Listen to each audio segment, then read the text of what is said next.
After her nightmare day yesterday, well, today's not been much better. Theresa May was back on the defensive after the government was forced to release its full Brexit legal advice. It states that the UK could become stuck in protracted and repeating rounds of negotiations to leave the European Union if it enters the so-called backstop arrangement. The backstop, which is written into the withdrawal agreement to ensure there's no hard border with Northern Ireland, could endure indefinitely if no solution is found. Well, this morning, the Cabinet Minister and prominent Brexiter, Liam Fox, said there's a danger that Parliament could steal Brexit from the British people after the government lost those 3 Commons votes yesterday. Our political correspondent Ben Wright reports. Have you lost control of Brexit, Prime Minister? Under siege but battling on with her beleaguered Brexit plan. Theresa May headed off to Prime Minister's questions this morning and a Parliament that has proved its readiness to defeat the government. The ayes to the right, 311. The noes to the left, 293. Defeated 3 times just yesterday. MPs forcing the government to publish its legal advice and backing a move to put Parliament in the driving seat if Theresa May's deal is voted down next week. And this morning, one Brexiteer Cabinet Minister was fuming. I think that there is, as I have written recently, a real danger that the House of Commons, which has a natural Remain majority, may attempt to steal Brexit from the British people. And he wasn't alone. I think the most important thing to do is to vote for the Prime Minister's deal. That's the way to secure Brexit and to secure the future of the country. The Prime Minister, the government and Parliament will deliver on Brexit. That's our job. We should all know that that is our job. And I remain optimistic and confident about that. It's a message ministers hope will convince Tory Brexiteers to vote for the deal on offer or risk derailing the whole thing. But their deep opposition to the compromise is clear. If the government loses the meaningful vote, and I will vote against this deal, we should go back to Brussels, make a best final offer, also be very clear that we would walk away and we would contemplate no deal. This morning the government published the full legal advice MPs had demanded, which says Britain could be left indefinitely in a customs union with the European Union as part of the deal to prevent the return of a hard border between Northern Ireland and the Republic. We have seen the detail of the legal advice. We have seen the facts that the government tried to hide. Mr. Speaker, this government is giving Northern Ireland permanent membership of the single market and the customs union. The legal advice is clear. It states, despite statements in the protocol that is not intended to be permanent, in international law, the protocol would endure indefinitely. He will see that the advice that he is holding in his left hand has no difference from the statement that was given. Indeed, I might take up the personal challenge from the right honourable gentleman. I have myself said on the floor of this House that there is indeed no unilateral right to pull out of the backstop. But Labour said the newly published legal advice spelt out the backstop arrangements more starkly. Whilst the government's been busy saying that it is temporary or intended to be temporary, what this document shows is that on legal analysis it is enduring until there's another agreement to take its place. Theresa May will spend the next few days imploring Tory MPs to back her next week, but she faces an uphill battle. The deal disappoints most of her fractured party and the opposition is lined up against it. What happens then is anybody's guess. From another referendum to leaving with no deal, all MPs are talking about a possible Plan B. The House of Commons now has a guaranteed say in shaping next steps with amendments to the government's plan. But there is yet no consensus, and with the Brexit date written into law, time is running out. Ben Wright, BBC News, Westminster. I can speak now to Aidan O'Neill, a QC at Matrix Chambers, who acted for a cross-party group of MPs, which led to advice from a European Court of Justice's Advocate General yesterday that the UK can effectively cancel Brexit without asking the EU for permission. He joins me now. Good afternoon to you. Good afternoon.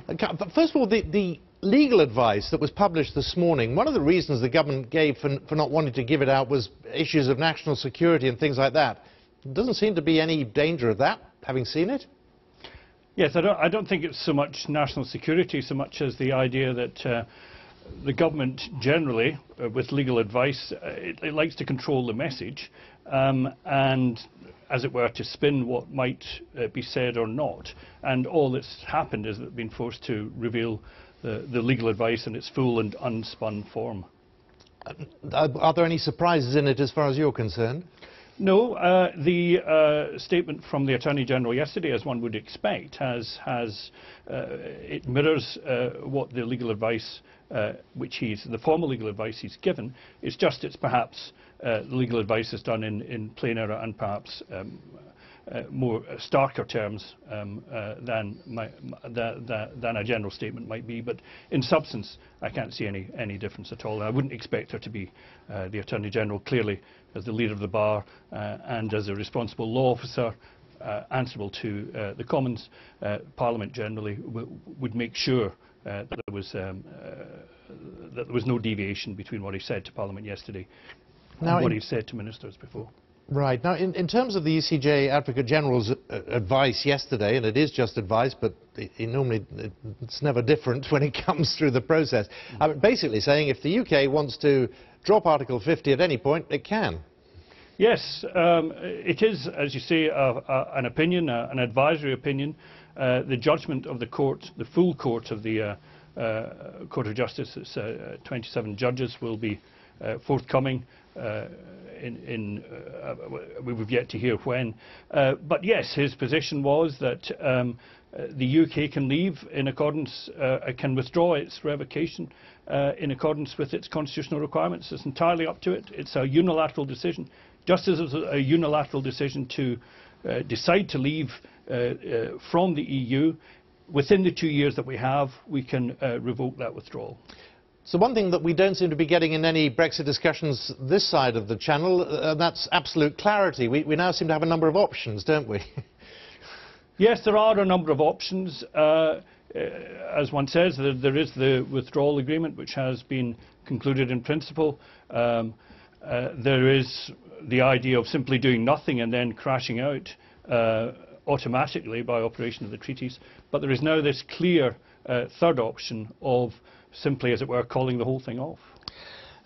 Legally, what options are there to avoid, well, we had that amendment yesterday, the Plan B, to avoid a crashing out. How watertight would that be? Does that mean that crashing out is now not likely? Well, it depends, because there's a difference between what Parliament can do and what is possible under EU law as an international legal issue. There will only be a no-deal Brexit if the European Council, all the other EU member states, agree to extend the 2-year period. And they can agree to that and then suggest it to the UK, or the UK can ask the European Council for an extension of the period. But Parliament alone cannot extend the period, and if there is no extension and there is no agreement, then there's a no-deal crash-out. But if there was, say, another referendum, the so-called people's vote, and one of the options on that was let's just stay in the EU, it would appear that's a simple, well, almost a phone call to say we're dropping Article 50. Yes, there are no formalities required for that. All that the Advocate General said is that it's got to be done in good faith, i.e. not tactically, in a way to, as it were, do an in-and-out dance. That one has to then say, if that is the settled will of the British people or Parliament, then all one does is notify the Council of that intention by a letter, just as it was done by a letter on the 29th of March that we were leaving.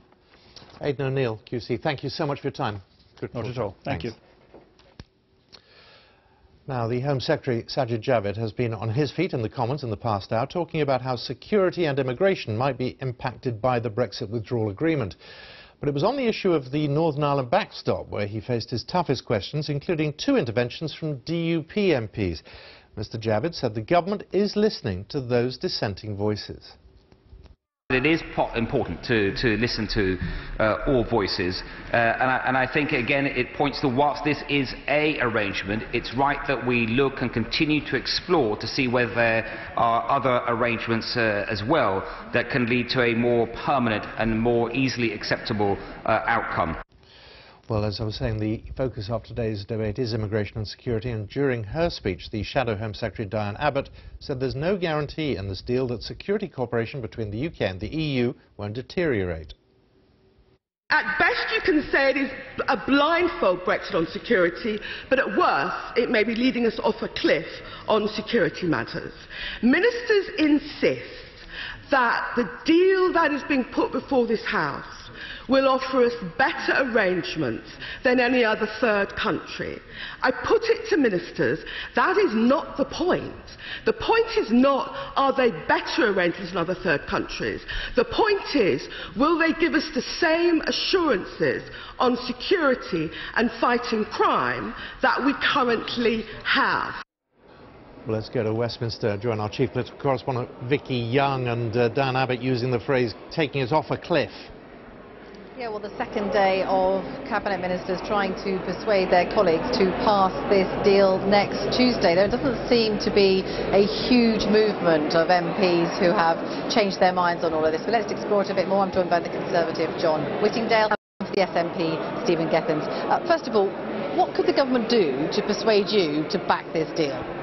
Well, I mean, I didn't like the Chequers proposals to start with, but the principal objection, which I think a lot of people have to the withdrawal agreement, is the fact that we automatically fall into a backstop unless the EU agree that an alternative has been found, and once we are in it, we're unable to get out of it, again, unless the EU agree. And that is what has led the DUP to withdraw their support, and which has caused a lot of my colleagues to say that this is totally in breach of our manifesto and the commitments that we gave. Is there any sign, either yourself or other colleagues, of those on the Brexit side of the argument feeling that after yesterday, when Parliament is going to be given a bigger say in what happens if the deal doesn't go through, are you concerned that Brexit might not happen at all? Is that likely to sway you in any way?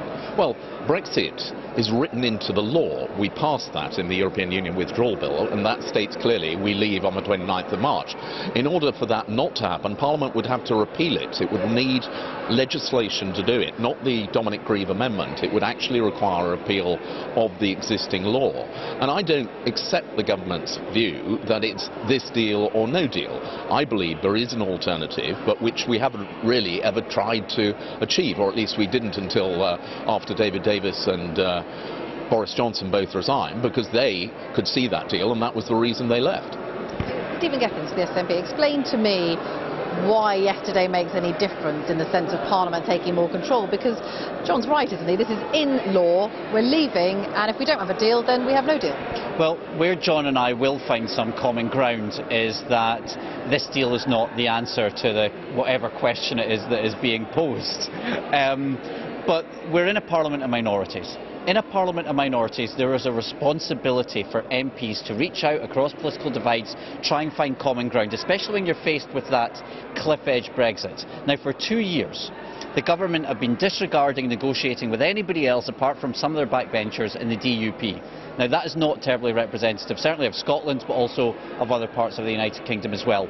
We offered a compromise 2 years ago to come out the EU but stay part of the single market and the customs union, and the government appear to have rejected that. So if they've rejected our compromise, then maybe the only way to get through this and get out of it is to have a final referendum on the facts that have been put forward, a final referendum on that deal. The arrangement with the DUP, which is keeping your party in power, it's broken down, hasn't it? Well, we saw yesterday the consequences of the DUP no longer supporting the government. We lost the vote on the contempt motion because the DUP were not willing to support us. And that does send a very serious warning, I think, to the government, because the DUP have made clear that for them, this deal as it presently stands breaches all of their fundamental conditions for supporting the government, and there would be a very strong risk. But if the deal were ratified, the DUP would withdraw their support. So we're potentially heading towards a general election? Well, I don't. The strange thing is that I think if you took a poll of MPs, overwhelmingly the view would be we don't want a general election. But we are backing ourselves into a corner where it's looking increasingly difficult to see how we escape without one. Are you ready for general election? Well, yeah, we're absolutely ready. We think the Tory government's been a complete disaster. But what's really striking about this is, firstly, I'll disagree with John on something. The government last night got cuffed, got gubbed 3 times. And on the final vote that he's referring to, it wasn't just DUP votes. There were lots of others who were rebelling against the government. Now, what's striking is in Holyrood, you have a minority government that's getting things done. Whereas down here, you've got a minority government that can't get anything done. Minority governments are not something that's unusual. They may be unusual for Westminster, but actually, even if there is a general election, will the numbers change all that much? You know, we might see more SNP MPs, but we need to be used to reaching out across political divides, having minority governments. Between 2007 and 2011, the SNP had 47 out of 129 seats in the Scottish Parliament, delivered world-leading climate change legislation, delivered free education, you know, had a transformative effect, but by reaching out to other parties, and that's something we see a sad lack of down here. I'm not sure there's going to be much reaching out or consensus here in the next few days, but thank you very much, Stephen Gethin and John Whittingdale. So there we go. It's all going to be solved by everyone sitting down, having a nice chat and working together. Not unlike us. Vicky, thank you very much. Let's pick on what Stephen Gethin was talking about there, because members of the Scottish Parliament are actually debating the UK's Brexit draft withdrawal agreement this afternoon. MSPs will vote on the issue at around 5 o'clock. Let's go to Lorna Gordon, our Scotland correspondent, who's at Holyrood for us. And just how significant is this vote likely to be? Well, you know, Simon, it's interesting because the parties in the Parliament behind me so often divided, not least over the issue of independence. Today, in large part, coming together, 4 of the 5 parties, the SNP, Labour, the Liberal Democrats and the Greens, uniting with this joint motion saying that this deal on the table is a bad deal and rejecting the idea of a no-deal Brexit. Scotland's Cabinet Secretary for Constitutional Affairs, Mike Russell, has been up speaking in the chamber behind me. He called this a unique collaboration between government and opposition parties here in Scotland, and he argues that Scotland needs and deserves better than a Brexit. The Conservatives oppose the motion being debated here. They say it's a needless debate and it'll be used to foment the argument on the part of the SNP and the Greens to further the case for independence. It is, though, remember, largely symbolic. The government here, the Parliament here, do not have a seat at the table when it comes to the Brexit deal or indeed the Brexit negotiations preceding it, but it does send a strong message that the rump of the politicians here do not want Brexit to happen, and they especially do not want a no-deal Brexit to happen, and that a majority of people here in Scotland voted against Brexit in the first place. Lorna, we'll be back to you later. Thank you very much, Lorna Gordon there outside Holyrood. You're watching Afternoon Live. These are our headlines today. The government publishes its legal advice on Brexit in full. In the Commons, Theresa May denies trying to hide the truth. Matthew Hedges, the British academic jailed for spying in the United Arab Emirates, has told how he endured psychological torture during his captivity. Ryanair faces legal action over its refusal to compensate thousands of passengers over cancelled flights after a summer of strike action at the airline. And in sport, Ralph Hasenhüttl is the new manager at Southampton. The Austrian, who had a successful spell with RB Leipzig in the Bundesliga, replaces Mark Hughes, who was sacked on Monday. Mike Ashley could sell Newcastle United in the new year, a consortium fronted by the former Manchester United and Chelsea chief executive Peter Kenyon, are reported to be in advanced talks. And the defending champion Ronnie O'Sullivan is through to the quarter-finals at the UK Championship in York. He beat Jack Lazowski 6 frames to 1. I'll be back with more sport a little bit later.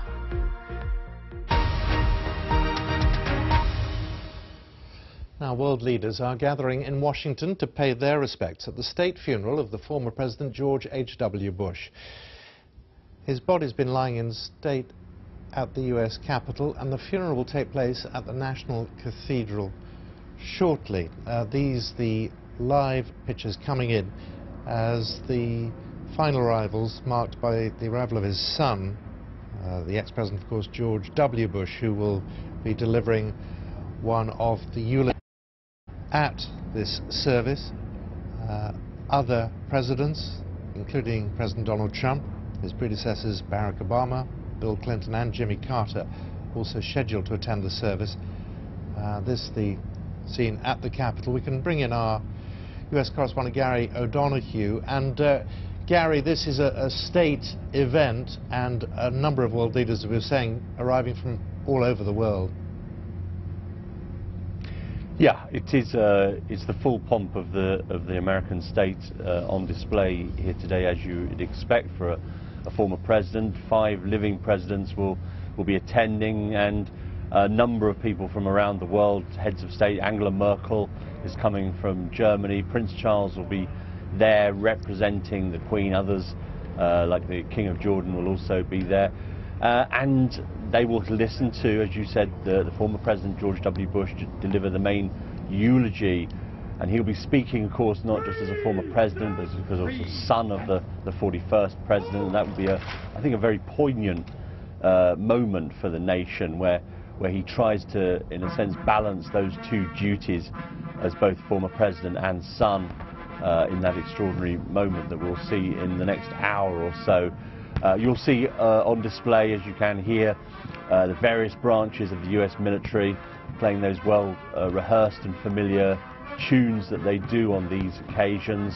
There'll be readings also from Bush family members during the service, and at the end, after it's all done and dusted, they will transport the coffin from the Washington National Cathedral back to Joint Base Andrews outside of the city, to be flown back to Texas for a funeral tomorrow and an interment at the Presidential Library in College Station in Texas.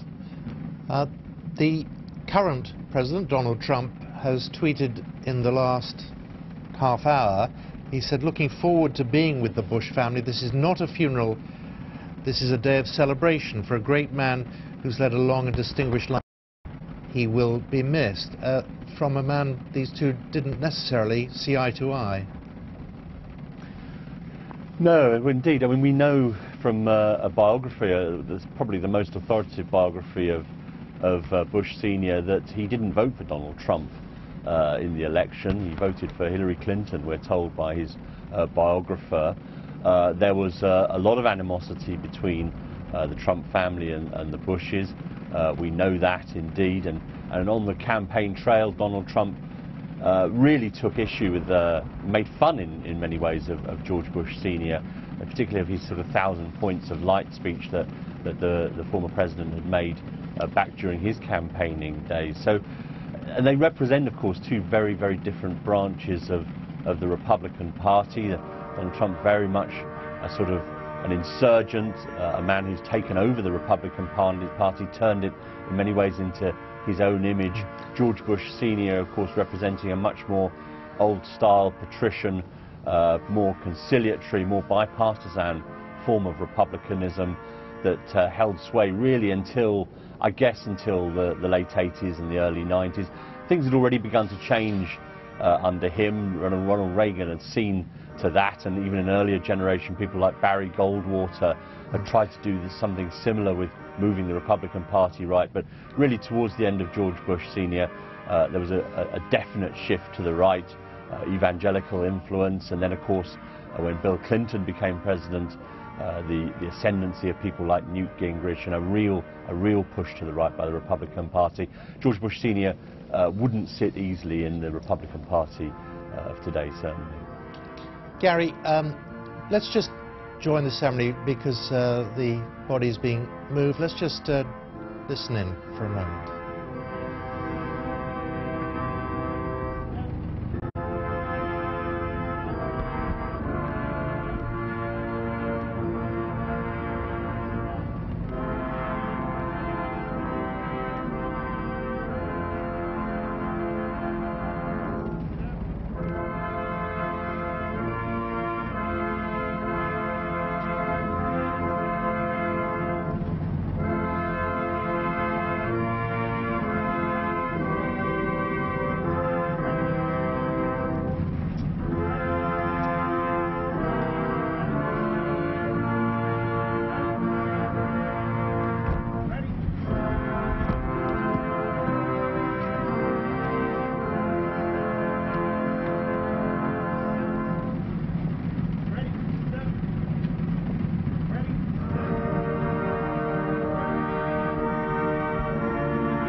And Gary, as the coffin is loaded onto the hearse, we've been seeing regularly pictures of his son, George Bush Jr., and his wife, Laura, and it's easy to forget that on a state occasion like this is also a family event. Yeah, absolutely. I mean, this is an intensely, in many ways, an intensely public family. It's a dynasty, a political dynasty, but also this is them living out and going through the motions of a very private event under the glare of the nation's spotlight and cameras. So it must be a very difficult moment for them too, because they will want to be having their own private thoughts, going through their own grief, and they know at the same time that this is a moment and a ceremony that the nation feels it owns as well and wants to participate in. So I think that's why in many ways the formality helps with this. The ritual of these things gives people a certain predictability, a certain process by which they can sort of plot and track their mourning and their grief.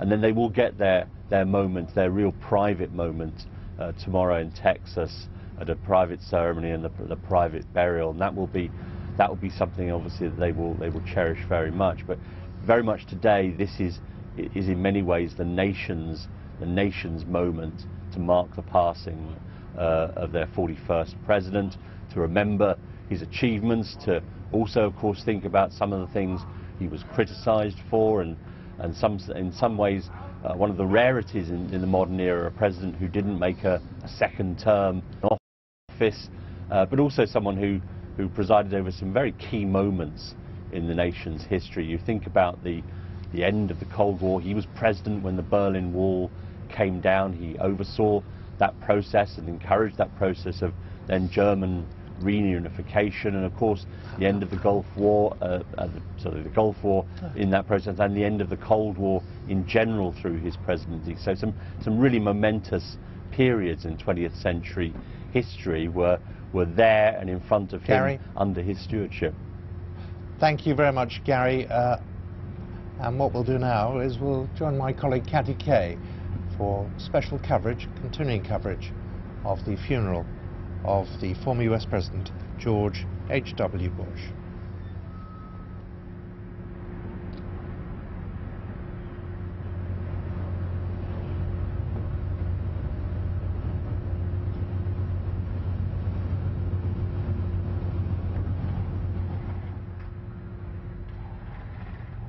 Welcome to this BBC News special on the state funeral of America's 41st President, George H.W. Bush. You're watching pictures there of the Bush family and the coffin of George H.W. Bush leaving the Capitol in Washington to make its way to the National Cathedral a few miles away, where dignitaries from around the world are gathering to pay tribute to the former president who died on Friday at the age of 94.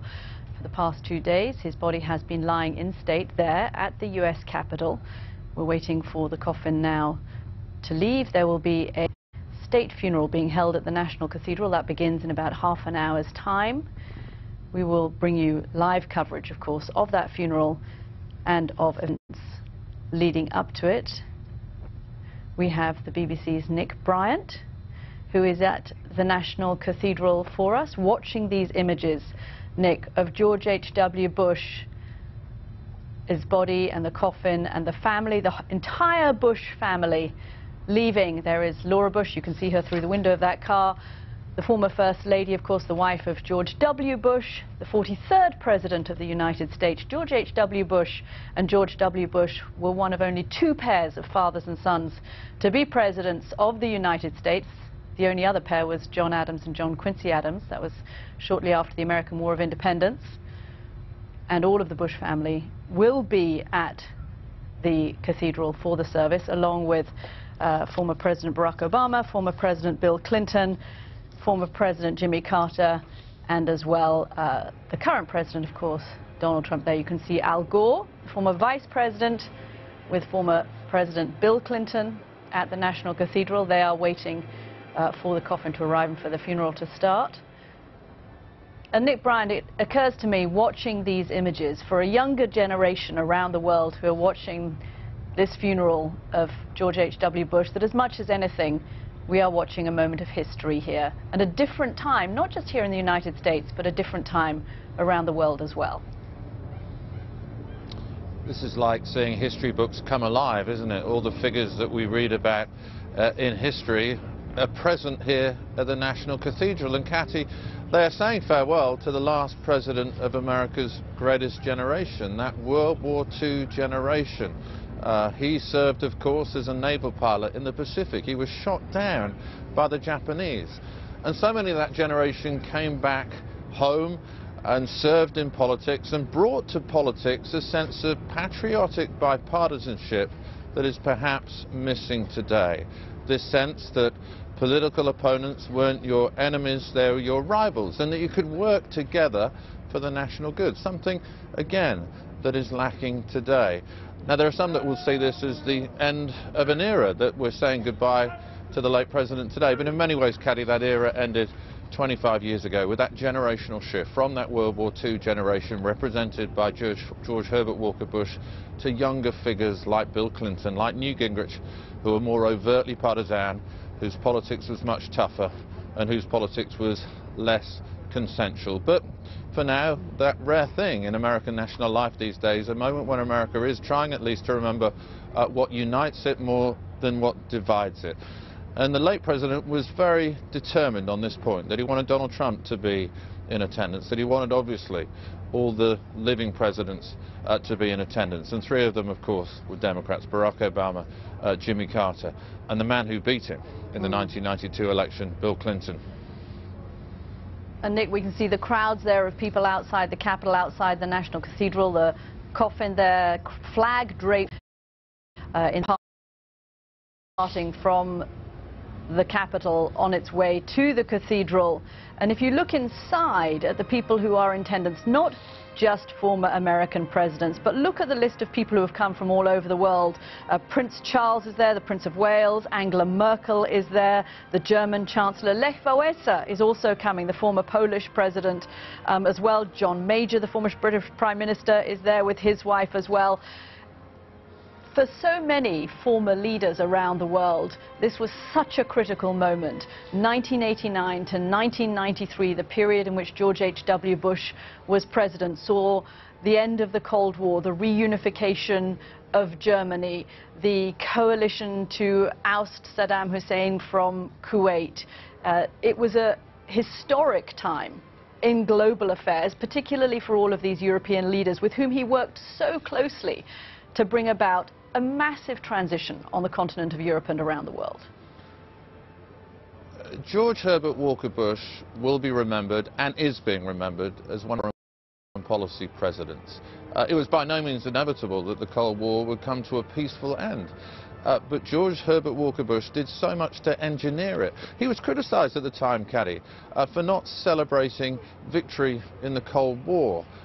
Journalists in the White House press corps accused him of missing the historical moment. He was criticised for not rushing to Berlin when that wall came down. But George Herbert Walker Bush was clever enough to realise that that would cause real problems for Mikhail Gorbachev in Russia. There were hardliners in the Kremlin who wanted to oust him. And George Herbert Walker Bush thought that this is not a moment to crow.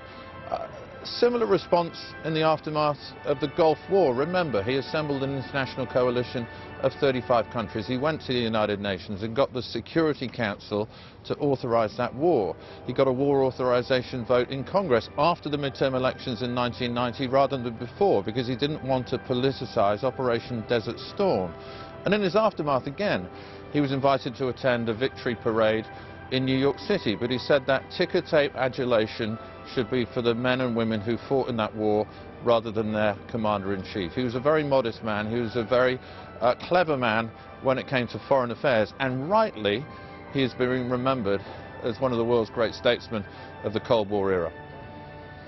Okay, Nick Bryant, stay with us as we watch The cavalcade processed through Washington, D.C., past from the Capitol up to the National Cathedral, past major landmarks. It will head its way past the White House, effectively, on the way from the Capitol to Cathedral, just a few miles away. And you can see there the outriders on their motorbikes, the hearse, the family, of course, in that cavalcade as well, as then members of Congress who have been there to say goodbye to the President's body at the Capitol building will also make their way to the National Cathedral for the service, which is due to begin in about 20 minutes' time, and will, of course, bring you as it happens with those dignitaries who are in attendance already at the Cathedral. And I'm pleased that we're joined here in the studio by Daily Beast columnist Eleanor Clift. She covered George H.W. Bush while he was president. Eleanor, thanks so much for coming in. We were talking there about his role internationally, and that's very much how he's remembered, particularly around the world. We were talking about the changes.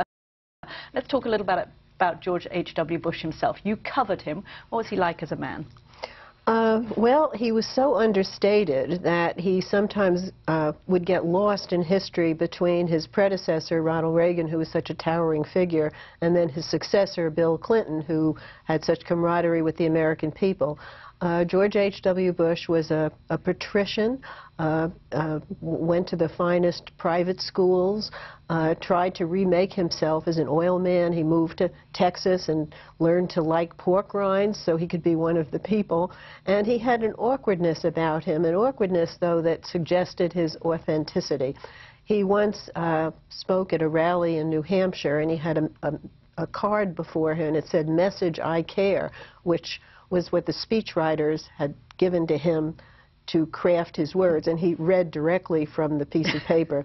Made the front page of the New York Times in one of Maureen Dowd's memorable news articles. And he was kind of bumbling in his approach to domestic politics, but he was a genius when it came to international diplomacy. And the coalition he put together, the Coalition of the Willing, I believe even included Saudi Arabia, which helped foot the bill for the first Gulf War. And it was the first war that America had won in a long time. Yeah, and it was always contrasted, the coalition of the willing with the coalition of the sort of unwilling, which was the second Gulf War. The words I have heard repeatedly about him as a person since he died on Friday, civility, that he was kind, that he had a real reverence for the office of the presidency, that he almost seemed to hark back as a man to a former era. Yes, that's all true. But, and there's a big but, if you look at the campaign that he waged in 1988, it was one of the most brutal campaigns that we had seen. He condoned the airing of a clearly racist ad known as the Willie Horton. It showed a convicted murderer going through a shadowy revolving door, and he basically tagged his Democratic opponent, you know, with being soft on crime and being unpatriotic. And for those of us who covered him, it was kind of hard to square that with the person that we knew as a vice president and the person we would come to know then as president. And the way I understand it is George H.W. Bush viewed politics as something of a dirty business. And if you were in that business, you did what it took. And he turned himself over to the consultants in that 1988 campaign. And some of the names of those consultants, your audience might remember, Roger Ailes was one of them, went on to found Fox News.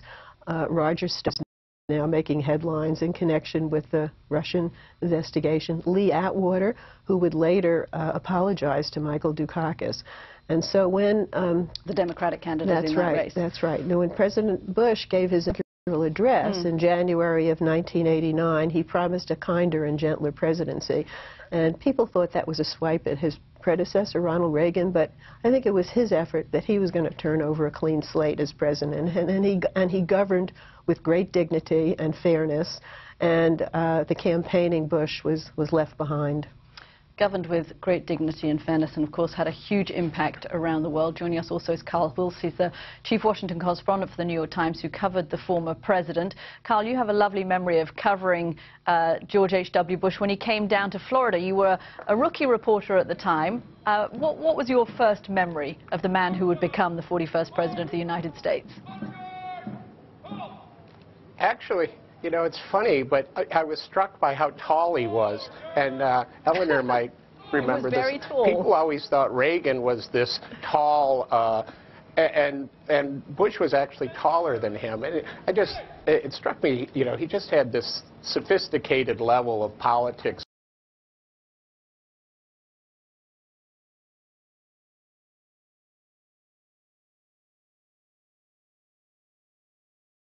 About him, and certainly got me interested in Washington. I think that as we've gone through the past few days here, there's been an emphasis on the way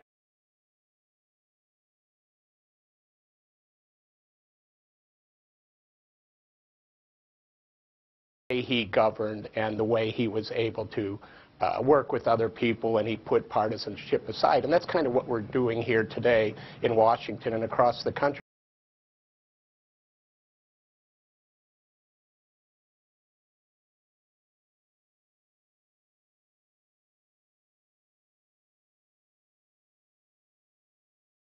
He is. I did want to say, there was a mention earlier on his combat service in World War II. I heard something interesting the other day from Susan Collins, who the Maine Republican senator, very close to the Bush family, and she said that President Bush once told her that not a day of his life went by where he didn't think about the two other people on that plane who were killed.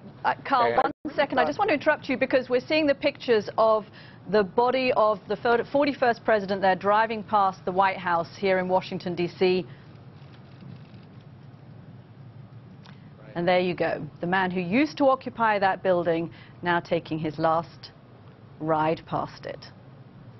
The 41st president, 1989 to 1993, George H.W. Bush occupied that building as the Republican president who took over from Ronald Reagan. He died on Friday at the age of 94. He is now in that coffin on his way to the National Cathedral, where dignitaries from around the world are, of course, waiting for him. Sorry, Carl, you please do pick up. No, I was just going to say that he said he thought every day about the people who were killed while he survived that, getting shot down. And I think that said something about President George H.W. Bush, that he thought himself a very lucky person, and that he sort of governed that way, that this was his way of paying back. I just thought that was about him. And he was only 17 when Pearl Harbor was attacked in 1941. In fact, I think, Carl, that makes him, strictly speaking, underage to enlist himself, doesn't it, for the U.S. military? Right, I do think that is true. And I think that this is, you know, there's a real ending of an era with the Greatest Generation and him passing on. I think that a lot of people were really struck by Bob Dole at the Capitol and getting out of his wheelchair to salute a man who he opposed for the presidency, of course.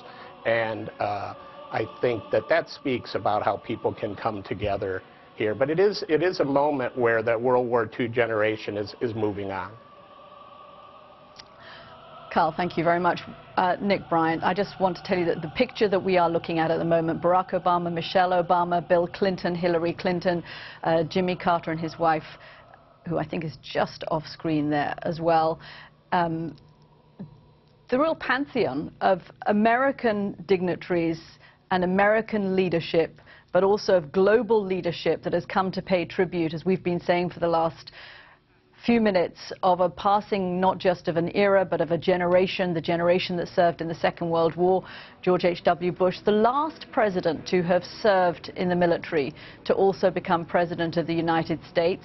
And you look at those three leaders, Barack Obama, Jimmy